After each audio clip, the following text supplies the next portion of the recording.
Il y a différentes façons de stocker ce qu'on appelle les corps gras, la graisse. Et cette façon de stocker, c'est un véritable langage du corps. Et ce langage du corps, finalement, pour le vivre, moi, en consultation, je me rends compte qu'il y a beaucoup de personnes qui ne s'en rendent pas compte. Et quand on n'a pas compris le langage du corps, ben évidemment, il est difficile de le traduire en attitude, en changement d'habitude. Et c'est difficile pour les gens de savoir où il faut aller, puisqu'ils savent pas de où ils partent. C'est tellement du bon sens cette affaire que je me rends compte que quand les gens ont compris, quand ils savent un petit peu ce que leur corps veut dire, eh bien ils se rendent compte de ce qu'ils peuvent vouloir ou non faire, sans bien sûr commencer à faire un régime, à s'interdire. Vous savez, toute cette malbouffe, de temps en temps, ça fait plaisir, quoi. Allez, on peut manger, on a envie de se carrément. faire plaisir avec des saloperies, oui. Mais l'expérience montre vraiment, Olivier, que quand les gens, ils ont vraiment compris, quand ils savent un petit peu aussi où ils vont, eh ben, ils savent changer leurs habitudes. Alors, je vais juste vous faire une remarque, c'était l'idée du thème d'aujourd'hui, c'est que tout le monde se rend compte que finalement alors l'idée c'est pas de critiquer, c'est pas de juger, c'est d'expliquer, c'est vraiment le truc important. Eh bien, on se rend compte que quand on voit un petit peu la façon dont on a une morphologie un petit peu généreuse, eh bien quand vous regardez les hommes, on va parler des hommes, après on parlera des dames, eh bien on peut avoir des messieurs qui ont le ventre, et c'est ce que vous disiez, le ventre qui tombe avec la ceinture finalement qui n'est plus visible, ça tombe sur, au début c'est le petit bourrelet d'amour, c'est les poignets sur le côté. Une penche à bière, comme on dit ici. Ouais, ça tombe et hop, ça cache la ceinture. Ça c'est vraiment typiquement les personnes qui mangent trop, plus qu'ils ne devraient. Et alors, très souvent, ce sont des gens qui le font, et de façon très sincère aussi, sans faire exprès, parce que cette notion de trop, elle est extrêmement relative. C'est toujours trop par rapport à quoi ? Je vais trop loin, mais trop loin par rapport à qui ? Mon voisin, la famille, les habitudes. Trop, c'est par rapport à l'activité physique. Et il y a beaucoup de personnes qui, sans s'en rendre compte, mangent un petit peu plus par rapport, entre guillemets, au kilométrage de la bagnole corporelle, le corps. C'est-à-dire, si je mets un petit peu trop d'essence tous les jours, mon réservoir va déborder et ça va poser problème. Eh bien, ça, c'est le stockage de la graisse qui est juste sous la peau et qui tombe, qui vient cacher la ceinture. Alors, chez les hommes, ça se passe au niveau du ventre. Chez les dames, ça se passe au niveau des cuisses. Au niveau du petit bidou, là, juste en dessous de l'ombilic, le petit truc qui bombe un tout petit peu. Ouais. Et puis après, c'est au niveau des cuisses. Ça, c'est typiquement les gens qui mangent un petit peu plus qu'ils ne devraient, et très souvent, sincèrement, sans faire exprès. Alors, il y en a qui vont manger à quantité égale, il y en a qui vont manger et qui vont prendre énormément, et d'autres, ils vont rester comme des filets, quoi. Vous avez entièrement raison. C'est dur pour ceux qui grossissent, sachez-le. C'est entièrement raison, parce que c'est vrai qu'on n'a pas tous le même métabolisme, c'est-à-dire le même type de moteur, pour parler simplement. C'est sûr qu'on aura des gens qui ont, pour prendre la métaphore de la voiture, des moteurs qui vont consommer plus d'essence que d'autres, et celui qui consomme plus l'alimentation qu'il mange, forcément va moins la stocker parce qu'il a consommé. Et donc ça, c'est vrai qu'on n'est pas tous égaux. Pour autant, l'activité physique, c'est vraiment la clé, parce que comme pour une bagnole, si vous mettez un peu d'essence et que votre voiture roule pas ou peu, finalement le réservoir déborde. Sauf que avec notre voiture, on fait pas cette erreur, on prend pas le risque que l'essence déborde, mais on le fait sans faire exprès avec notre alimentation. Donc ça c'est le ventre qui tombe, c'est ce qu'on appelle la graisse sous-cutanée. C'est-à-dire, en médecine, on dit les gens qui ont un ventre en forme de poire. La poire, vous savez, c'est plus large à la base qu'au sommet. Et donc, c'est le bas du ventre chez les messieurs, c'est à hauteur des cuisses. Et après, il y a l'autre type de graisse, c'est ce qu'on appelle la graisse viscérale. Et là, je voulais juste vous faire une petite remarque, c'est que la nature a prévu que l'on puisse manger plus que d'ordinaire. Donc, elle a prévu qu'on puisse manger trop, d'une certaine façon, et ça on voit bien que dans le monde animal, ce sont des animaux migrateurs, ce sont les ours, ce sont les marmottes, ces animaux qui stockent, et tous ces animaux quand ils stockent sous la peau, exactement comme nous quand on mange un petit peu plus qu'on ne devrait. Par contre, la nature n'a jamais prévu, jamais prévu, depuis toutes ces millions d'années et 100 millions d'années d'évolution de l'espèce humaine, elle n'a jamais prévu qu'on puisse manger mal. C'est-à-dire que là, elle est totalement prise au dépourvu, et vous verrez jamais dans le monde animal un animal qui, entre une alimentation santé et une alimentation qui ne l'est pas, choisira celle qui ne l'est pas. Proposer du Coca-Cola ou de l'eau à un animal, à mon avis, il boit de l'eau. D'accord ? Eh bien, quand on a une alimentation qui n'est pas de qualité, quand on mange mal, c'est un autre type de graisse, et cette graisse, c'est ce qu'on appelle la graisse viscérale. C'est-à-dire, qu'est-ce qui se passe ? Et c'est surtout en rapport avec le sucre. C'est-à-dire que notre corps est pris complètement au dépourvu et voit arriver une quantité de sucre absolument astronomique. Et là, la réaction du corps est de dire mais qu'est-ce qui se passe ?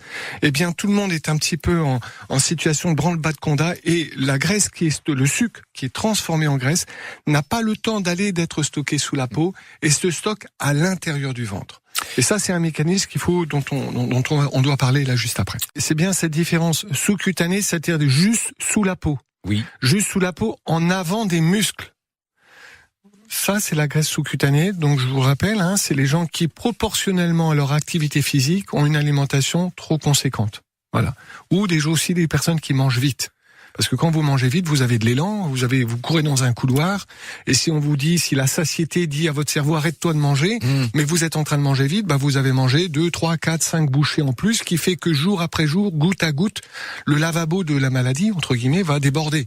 Donc ça, c'est les gens qui mangent vite. Trop et vite, quoi. Voilà, les gens qui ont une quantité d'alimentation trop importante par rapport à leur activité physique, sans que ce soit une mauvaise alimentation. Ça, vous savez, ça peut être une alimentation tout à fait de qualité. Et l'autre graisse est due à la malbouffe. Et la graisse viscérale, c'est-à-dire la graisse qui est à l'intérieur du ventre, exactement comme le bébé est à l'intérieur du ventre de la maman. Le bébé, il est à l'intérieur du ventre, en arrière des muscles. C'est exactement la même chose. C'est de la graisse à l'intérieur du ventre, et ça, c'est typiquement la malbouffe. C'est-à-dire, on a un organisme, et notamment, surtout, le pancréas qui est le chef d'orchestre de notre digestion, on va dire, puisqu'il fabrique une maîtresse de la digestion qui est l'insuline, et cette hormone, l'insuline, son boulot, c'est de faire du stockage, de stocker le sucre, de stocker les graisses, de fabriquer aussi des protéines. Et si vous avez une quantité de sucre qui arrive dans des proportions absolument phénoménales, le pancréas, c'est comme si vous avez de la lumière qui vous éclaire. Bon, ça va si c'est une petite lumière du jour, mais si brutalement on vous met le flash, le projecteur du stade de foot de Lens, vous allez être ébloui. Alors c'est un peu bizarre, vous êtes en pleine lumière mais aveugle. C'est exactement la même chose. On peut avoir un organisme qui est en pleine lumière mais aveugle, tellement la quantité de sucre est importante. Et là, entre guillemets, il crie au secours. Et le pancréas crie au secours, appelle tous les organes qui sont autour. Et donc, tous les organes se mettent en urgence à stocker du gras. Et la graisse n'a pas le temps d'aller le sucre plutôt, qui se transforme en graisse, n'a pas le temps d'aller jusque sous la peau pour y être stocké. Il est stocké dans l'urgence, sur place, à l'intérieur du ventre. Et donc, nous, quand on opère en chirurgie, vous avez typiquement des gens, quand on ouvre le ventre, on ouvre la peau, on ouvre la graisse qui est sous la peau, qui peut être très peu importante, on ouvre les muscles, et puis là on a une quantité parfois phénoménale de graisse, de cette graisse viscérale qui enveloppe le foie, la rate, les reins, et ça c'est extrêmement inflammatoire, Olivier. On stocke, alors la nuit, c'est pour ça qu'on dit le soir, il vaut mieux éviter de manger gras ou très peu manger le soir la nuit, parce qu'on stocke la nuit. Alors ça, est-ce qu'on grossit la nuit, Olivier? Là, moi je dirais c'est presque un autre sujet, parce moi je vais vous faire une réponse de bon sens, c'est-à-dire que, dans la langue française, on dit le matin comme un roi, le midi comme un prince, le soir comme un mendiant. Ça, c'est dans les campagnes, il dit ça. C'est-à-dire que le soir, quand vous mangez, si vous mettez du carburant dans votre estomac, à la grande différence de votre voiture, quand vous mettez de l'essence dans votre voiture, au garage, personne va mettre le moteur en marche en même temps. C'est-à-dire que le moteur, il reste au repos, vous passez la nuit, le lendemain matin, vous démarrez la bagnole, vous partez. La différence avec votre estomac, c'est que dès que vous mettez l'aliment dans votre estomac, il se met à bosser, à digérer. Donc si vous mettez une alimentation le soir, un vrai repas, le vrai repas, comme beaucoup de gens maintenant font, tellement ils ont la charge du boulot, etc., et on peut pas leur en vouloir. Mais si vous faites un repas calorique le soir et que vous mettez votre digestion en branle-bas de combat pour la nuit, vous allez consommer du carburant, et sauf que vous n'allez pas bouger. Donc ça, vous allez le stocker. Donc ça, le repas vraiment important le soir, que ce soit une, entre guillemets, bonne alimentation santé ou une alimentation genre malbouffe, là, quoi qu'il en soit, la facture est lourde parce que vous allez le stocker. C'est bien d'aller marcher, même 5-10 minutes après le repas du soir. C'est extraordinaire, ça. C'est extraordinaire parce que vous rentabilisez finalement, vous mettez l'essence dans le moteur et puis vous allez marcher. Vous savez, Olivier, on mange, on vit pour bouger.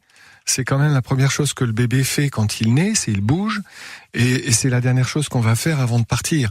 On vit pour bouger, on bouge pour vivre. C'est-à-dire que la nature n'a pas prévu qu'il y ait Uber, Internet, le placard et le congélateur qui nous apportent à manger tous les jours. Il faut quand même se rendre compte qu'à l'origine, on est supposé aller chercher son alimentation. Et donc le mouvement, c'est probablement dans toutes les énergies de la vie la plus importante. Et marcher tous les jours, c'est vraiment un truc extraordinaire. Il y a beaucoup de personnes en consultation pour parler de ça qui disent « Oh docteur, je fais de la marche nordique, je marche... » Alors bon, c'est bien, bravo. Mais c'est volontiers 2 fois par semaine. Alors, non. Combien il y a de jours dans la semaine, Olivier? Il n'y en a pas 2, quoi. Et c'est plus dur d'évacuer, de perdre cette graisse quand on a passé les 50 ans.